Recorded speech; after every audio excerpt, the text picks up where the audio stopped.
என்னடா இரும்புறன்னு பார்க்குறீங்களா? நான் இரும்பல. இதுதான் காமனாக சின்ன பசங்களுக்கு வர ஒரு பிரச்சனை. அதாவது இந்த இரும்பல் எதனால் வருதுன்னா, தொண்டைக்குள்ளே சதை வளருது அப்படின்னு நம்ம நிறைய வாட்டி பேசியிருப்போம்.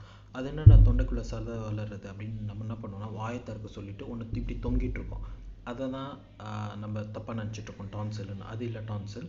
அதாவது டான்சில்ன்றது வந்து ஒரு எதிர்ப்பு சக்தி நிறைந்த ஒரு திசுக்கள், சரிங்களா? இப்போ இதுதான் நீங்கள் வாயை திறந்து பார்க்கும்போது உங்களுக்கு நடுவில் இப்படி ஒருத்தன் தொங்கிட்டு இருப்பான், அவன் இல்லை டான்சில். நான் இங்கே ஆரஞ்சு கலரில் மார்க் பண்ணியிருக்கேன் பார்த்தீங்களா? அதாவது உங்கள் கடவாய் பின்னாடி, கடவாய் பல் பின்னாடி ஒரு இது மாதிரி ஒரு பில்லர் இருக்கும், அதுக்குள்ளே ஒரு திசு இருக்கும், அது இப்படி நடுவில் வீங்கிட்டு வரும். அதான் நம்ம டான்சில்னு சொல்லுவோம். நீங்கள் டான்சில் அப்படி என்ன வந்துச்சுன்னா, ஃபஸ்ட்டு சால்ட் வாட்டர் வச்சு கார்கிள் பண்ணால் 3 டைம்ஸ். ஹாட் வாட்டர் தான் குடிக்கணும், கோல்டு எதுவுமே எடுத்துக்கூடாது. ஸோ அது ஒரு ட்ரை பண்ணி பாருங்கள் 2 days. அப்படி இம்ப்ரூவ் ஆகலை அப்படின்னா உங்கள் இஎன்டி டாக்டர், காது மூக்கு தொண்டை நிபுணர்கிட்ட போங்க. அவங்களுக்கு உங்கள் ஏற்ற ஆன்டிபயோட்டிக்ஸ் அப்புறம் லொசன்ஸ் வந்து அவங்க ப்ரிஃபர் பண்ணுவாங்க. So don't take it lightly.